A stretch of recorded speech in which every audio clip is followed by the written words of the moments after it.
All right. So I'm talking to Chris and Ben today. We're brothers with the last name Blaine. So how are you two today? And please tell people out there about your short film Undeletable. Thank you. Yeah, I'm good. Gently hungover, uh, but otherwise good. And yeah, our short film is um, how do you describe it, Chris? It's the story of one of the worst answer phone messages you could possibly leave. Basically, yeah. Yeah, so it's about someone who's trying to leave a message for someone that is it was important to her dad who's just died, and as the phone call continues, you start to realize that, oh, hold on, maybe this person that she's calling was romantically involved with her dad, and she can't quite get the words right and is quite upset about actually, revealing that her dad's just died. And so she tries to start again and messes up the words again, tries to start again. And, like you do with an answer phone, you're just pressing one to start again. And then she realizes that that isn't actually working and that all she's been doing is pressing a button and leaving a beep sound. And she's still basically leaving a very long answer phone message that's got really complicated and icky. And then it gets funny. Uh, We hope. yeah, we hope. Yeah, for some audiences, it gets Yeah, fun. some people find it very funny. Makes us laugh, sort of. Yeah. It's I should layered, probably. right? It's like It's life. layered. Yeah. Yeah, which is always how it's felt with death in our family is that sense of, like yeah, any time that we've been in a grief situation, it's not just sad, like too often on screens, grief gets shown as this person is sad and they're grieving, and you're like, yeah, no, there's every single emotion like just coming in waves really quickly over the top of you, one after the other. And yeah, we really like trying to capture that experience because it's such a strange place to be in, but also weirdly kind of the most alive that you ever feel as well. Hmm. And where did the inspiration come from? Is this speculative? Does it come from a real place? Yeah, sadly, this is basically the answer phone message that I left. This is pretty much what happened. Um, which yeah, it's why like yeah, it does make me laugh because but in that way of kind of like when you've done something awful, you sort of have to laugh. You've got no real choice apart from to laugh and apologize. I think I might have left more apologies at the end of the message than happened in the actual film. But yeah, she never rang back. I never heard from her, so I don't know how it went down her side. But yeah, not a great moment of my life. Does she know about this short film? I don't know. Like I say, like it's going back the actual event. So considering the ages of the people concerned, it's quite possible that she's also left us now. But I don't know. I never heard from her again. So Oh, oh, okay. Fair, fair. Was this a single day shoot? yeah, single morning. Yeah. Oh, wow. That's Yeah, impressive. yeah, we knocked through I think it was about 7 or 8 full takes. We did 17 attempts at it. But yeah, sometimes obviously something went wrong, so we didn't get that far through. But yeah, by that point, so I'd had flu the week before and had just sort of recovered, and we weren't sure if we were going to be able to get Sophia again, and the weather seemed right for what we wanted to do with shooting it. And so I was like, yeah, sure, let's just do it. Let's just do it. And I was operating the camera, and yeah, after take 17. I collapsed basically. I couldn't play. We sort of Um, had to stop there, but luckily it was a great take. But yeah, but we'd always sort of from the get-go, we'd always seen it as being that it needed to be a single take, and then we had to capture everything in the one pass because of that sort of really emphasizes that sense in the film of you don't get another go at things. You don't get to have a second take. You don't get to kind of repeat it from a different angle. Like, as you live your life, you are always only going forwards. And there's lots of things, technology kind of often finds ways to kid us that that's different. Like you can unsend that email if you've just hit send and it's wrong. You unsend and it comes back to you. But actually, once you say something to someone, you've said it and they've heard it. And once you do something, it's done. Your actions follow you. My God. And how did you find Sophia? Talk to me about Sophia. The amazing Sophia Di Martino. Yeah. We're very lucky in that respect. She, a long time ago, she I think came across some of our work and reached out to us over Twitter, like back when it was Twitter, back when it was a lovely kind of like communicative space where like-minded people could find each other and just kind of reach out and be like, hey, let's be friends, and you would do, um, rather than just shouting horrible names at each other. Um, but yeah, so yeah, a long time ago she reached out and she was like, be great to do something together. And we were like, yeah, absolutely. We'd love to work with you. And then we nearly made a thing happen. I can't for the life of me remember what it was, but yeah, we sent her a script and she was like, I'd love to do this. I've just been offered a job I can't turn down. I've got to go to LA and be in a Marvel thing. Oh, And so obviously that was when she went off to be in Loki. Um, and we sort of thought, okay, we might have missed our window of working with Sophia, but luckily she's back in the UK now and was very keen to kind of, pick up where we left off and jump on a short film. So we did. that's amazing. Wow, that's what a story. What season of Loki was she in? She's in all of it, isn't she? She's Yeah, not all of it? yeah. Oh, okay, okay. I can't keep up with all these Marvel things. No, me, Yeah. me neither, Who to be honest. who But can? Yeah. Yeah, right. even But Kevin Feige's forgotten some of them, hasn't he? Like, you'd hope so. You'd hope so. That's but when you hear of anyone that getting that bag, that's great. yeah, Gotta celebrate that at least. yeah, Yeah, for sure. absolutely. It looks like it's a lot of fun to be making them and to Yeah, be, you know, Oh yeah. um, yeah. And then it's quite nice when you're like, okay, you've finished doing the really massive thing that's lots of money. Do you want to just come and do a thing for free with us? For one morning. Here it is. It's 7 pages of you just actually dialogue. Literally, no one else speaks. You're going to have to memorize this and get it all in one because we're not going to cut. So yeah, and you've got to do all the emotions. Like she's got a right proper task in the film, and yeah, so it was quite nice in a way to be going. Okay, we're going to challenge you in every way. I love that. yeah. I think that's one of the things about doing it in the single take. Actually, was I think even our approach more normally to like we do like playing with these layers and kind of like having a scene move from being quite serious and painful to being funny and uncomfortable and then back again. That's kind of something that we like doing. But often when we do that, we will do that through doing different takes. And so, you'll get the actors to do a kind of like a pass that's much more serious and then a pass that's much more aware of it. And then you've got in the edit, you've got those different options as gear changes. And then we sort of started shooting this and realized, oh no, she has to do that. Like you got to do that all in one go. Sorry.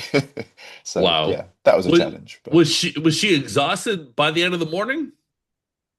yeah, exhausted, but yeah, I mean, we had a great time, and it was just the three of us, and then two mates stopping us being hit by the traffic when we crossed the road.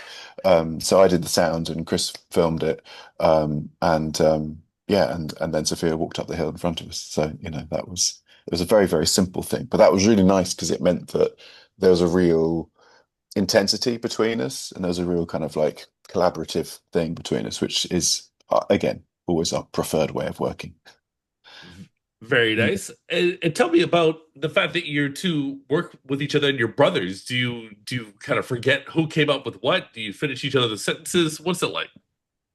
That, in a word, you Right. nailed it. Yeah, we definitely, it's always the best stuff when you're kind of sat there with the writing, when you finally getting to shoot it and you're going, that was my idea. You're like, no, it wasn't. That was my, you're like, well, who knows? That was you, wasn't it? And we're never quite sure. Yeah, There's always a thing, actually, one thing that you kind of have a lot of the time when you're shooting is will be quite fluid with who's taking the lead in directing.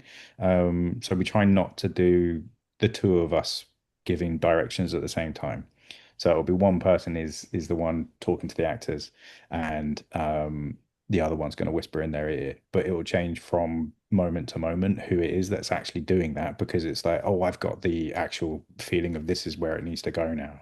And then you're kind of like, okay, well, when you've really got that sense of just the intuition, that you're going like, okay, yeah, this is the journey that we need to be going on. The other person's kind of like, okay, well, I'm just going to keep feeding in. Have you thought about, rather than trying to confuse everyone by talking over each other. Yeah. So yeah, we keep it fairly simple on set. I Um, assumed I understood the relationship. Basically, having talked to other co-directors, it's basically how it works. Especially, you two have done other things together, right? It's not like your first one, Yeah. right? No, not at all. No, no, no. Yeah. Yeah, no. I totted it up the other day. I think we've made 41 different shorts over the years. Oh, wow. Yeah, so we started very early, and we just really love making them. And so whilst we're still trying to get our next features and a TV series off the ground, so we've made one feature film so far called Nina Forever, and we directed a TV series called Out of the Mind, which Sarah Pascoe wrote and starred in, which might have been the thing that we were asking Sophia about, actually. I wonder if that was it. Well, it might have been actually. Yeah, that would make sense. Might have been asking her about whether she'd be, Yeah, yeah. one of the characters in that. Yeah, yeah, yeah. Yeah, the But timing of that sort of tallies, doesn't it? Yeah. Anyway. But anyway, so yeah, so we love doing longer stuff, but then we always come back to doing short stuff, and to there's just a joy in being able to get out there with a camera and be creating something new, like you always be making is nicer than always be waiting cap in hand for someone to finally give you permission to make. Yeah. It's a frustrating place to live in, but yeah, got a camera, away we go. How do you two view the British, film like entertainment industry? Do you like it? I mean, because I can tell you, as Canadians, I see a lot of Canadian movies and projects, and I appreciate a lot of creators here, but Canadians hate Canadian movies. But is it the same thing in England? I feel like it's not the same thing. There's a level of self-hate, I think. Yeah. Yeah, I think, I think some of that is actually just simply um, when something is depicting your own world, it's a lot easier to pick it apart. Kind of like I'm sure Americans do that in terms of like just the amount of guns that are in every movie. That you're kind of like. I mean, I know obviously there's a lot of guns in America, but even so, you're still kind of like, to solve any solution, somebody's going to end up dead, and you're kind of like, in Britain, it's much more somebody's going to go and stare at the sea or sit underneath a pylon. But yeah, you're kind of like it's a lot easier to criticize, I think, when it's your own thing. And yeah, there's like I always loved the British sensibility, the sense of humor, and the way that we undercut stuff, and also our joy in the surreal as well. Like, that's something that we've always loved doing in our films, is that things being a bit bizarre, but actually just being taken as matter of fact, rather than. Yeah. I think there's a really underlooked but really essential seam of true surrealism running through the history of British cinema. Like British Hmm. cinema has often kind of taken us either kind of Ken Loach or Merchant Ivory. And those are your two kind of like either it's this sort of chocolate box perfect world, or it's this kind of absolutely disastrous kind of like drugs in the sink and dying in the sea kind of, it's sort of like that. And but actually kind of like from, even through Hitchcock and kind of, Powell and Pressburger and like all the way through like Danny Boyle, I think he often, has got a very kind of sharp surrealism that is sort of slightly hidden and you don't talk about.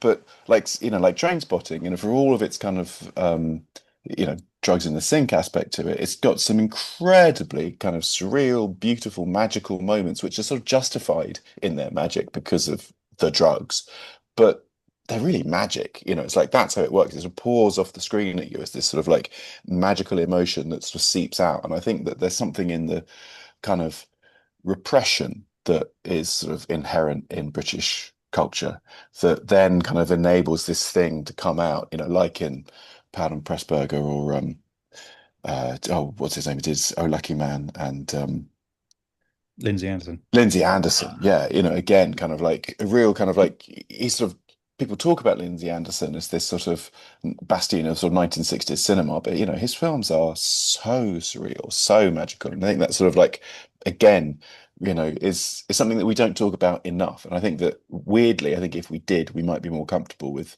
what our cinema is, but like Hammer as well, like again, that sort of gets put in this little box marked kind of horror movies, but they're actually kind of, those films are, incredible social documents of the 1960s, 50s, 70s, that period. But they do so with this kind of really active engagement with the magical, with the fantastical, and the way that just kind of, again, blows off the screen and takes you somewhere, yeah. Yeah. Uh, yeah, go ahead. The one bit that always feels with British cinema that you go, we probably don't do enough of is letting, like in a way, France has this wonderful ability to be like, okay, I'm taking my American influences and I'm gonna do my own genre movie, and it's gonna feel artistic and cool because Yeah, it's in French.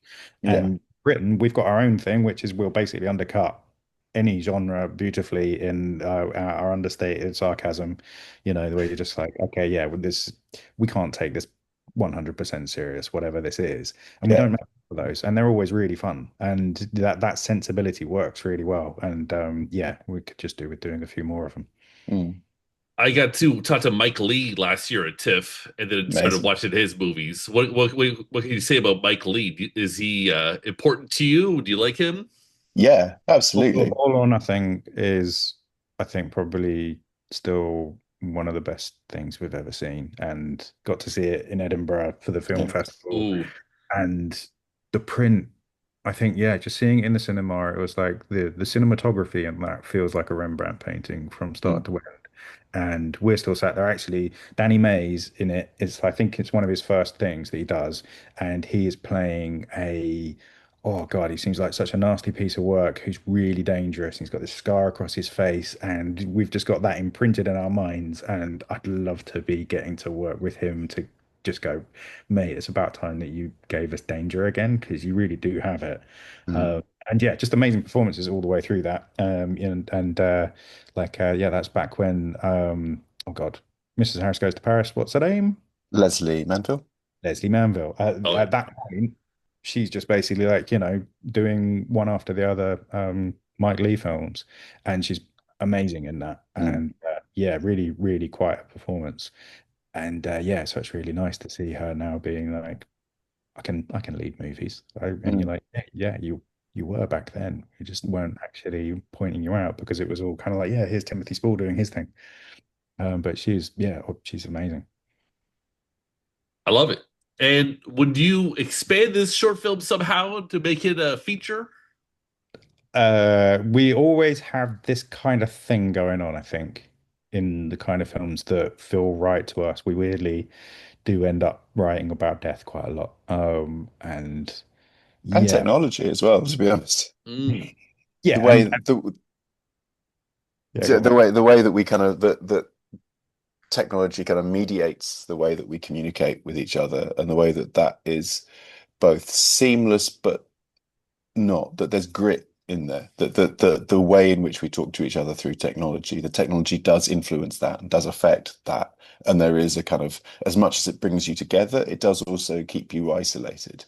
um Almost the more invisible it becomes, actually the more isolating it becomes, the more that sort of you don't see the technology, and so therefore actually it affects you in subtler ways, but sort of more profound ways perhaps. So yeah, I think that, and and that sense of uncomfortable humor is definitely always there.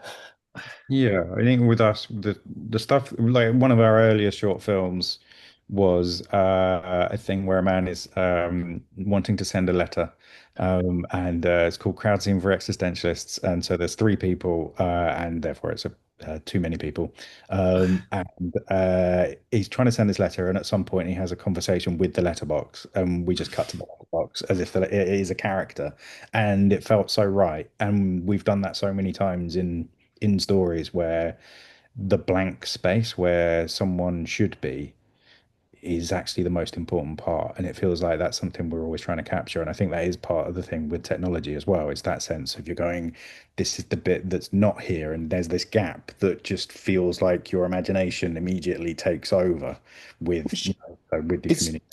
yeah, is also where the grief comes in as well, because with grief you are also talking to someone who isn't there. It's like the space that that person leaves is so important and so unsettling, that once there was a person and you could turn to them and talk to them, and now they're gone, but there's still the absence of them is still present. And that is kind of again kind of making, our love of making inanimate objects have life, I think also is reflected then, or perhaps found kind of more profound meaning when it started being, oh, people who are dead still have life in the space that they leave behind. Yeah, I think that's sort of again something that, in the next films that we're putting together, there are in very different ways, but the absence of people, and the importance of ideas, the kind of like how we all think that we kind of spend our lives dealing with reality, but actually we all spend our lives dealing with fantasy. It's like we're always imposing our ideas on the world and then responding to that. It's very hard, I think, to actually deal with the reality around you. And I think that that's one of the things that I love about cinema, is that cinema is not real. And so it enables you to talk about reality, because you kind of have to accept a whole bunch of fantasy first, but at least you know that you're accepting a fantasy. So you can engage with it properly. It's kind of like, yeah, this thing isn't real, and you go, okay, I know that's not real. Perhaps, yeah, yeah, it's no. Wow. Well said. Well said. I love it. Where did this short have its premiere? uh Indie shorts. Indie shorts, that's right, yes. Okay. Indianapolis, yeah, we weren't able to get there, sadly, so Oh, Yeah, but have you yeah, done some screenings in Europe? in, yeah, we have done in the UK, and we've got Rouen coming up next month as well. yeah, Okay. yeah. We finally got to go to a festival in Bolton, which was great. And yeah, it's a really lovely, lovely festival. It's a shame that we haven't. It's actually played in quite a few places in America, and yeah, we just haven't had the money to be able to go, which has been a real shame. Yeah, Yeah, I hate money. I need it for everything, yeah, and I have very little of it. Who do you yeah, think is the best short filmmaker ever? Ooh, the best short filmmaker ever. So we've got in trouble before because short film people don't like us saying this, but I think the best for short film ever made still is The Wrong Trousers. yeah, And Oh, to be yeah, honest, nice. in terms of short films, you're like that and Creature Comforts. You're like, not many people have done better than that, I don't think. Uh, yeah. But yeah, there's also Simon Ellis. Do you know Simon Ellis? I don't know if I don't think I do know. So Oh, we got to do a scheme where we were doing films at the same time that yeah, were funding, and he made a short film called Soft, which if you've never seen it, you really should because it's Oh, amazing. He still loves making shorts and is regularly knocking them out, and you're just like, yeah, there's a love when you're doing that, and yeah, it's always beautiful to see whatever he does next. okay, beautiful. Well, Chris and Ben, thank you so much for your time today. What's next for you two? So it depends on what we can force reality, what shape we can force reality into. We've got a fantastic spy movie, which we have just got exciting new partners come on board. So hopefully we'll get taking that out to cast sometime before Christmas. And that kind of is a sort of John le Carrey-ish sort of thoughtful spy movie, rather than a kind of planes blowing up kind of film. Uh, You do blow some shit up by the end. oh, we do blow some shit up, yeah, but Right, right, right, right. yeah, But it starts Okay. out very thoughtful. It starts out very talky and thoughtful, and by the end is incredibly tense, and not very much dialogue by that point. But yeah, that's one that we dearly love and really want to get making. But then there's a much smaller budget thing, which is like a crime thriller with a cam girl who is a criminology student by day, and she's paying her way through university by being a cam girl at night. And so in her bedroom, you're basically like one half, you turn the camera one way and it's all pink and sex toys, and you turn the camera the other way and it's a serial killer murder wall where she's investigating a case and trying to track down a serial killer who then gets in touch with her. Yeah. So again, a lot of that takes place via the medium of Zoom and her campsite, and there's a lot of technology in that one. That's Oh, well, Yeah. I look forward to it. I mean, I'm just learning about you two now, but I gotta see these movies. This is amazing. Thank you very much. We've got to make them. True. Yeah. You see. But we'll stay tuned to Mystic and Sphere. Thank you so much for your time, both of you. Oh, thank you. Thank you very much.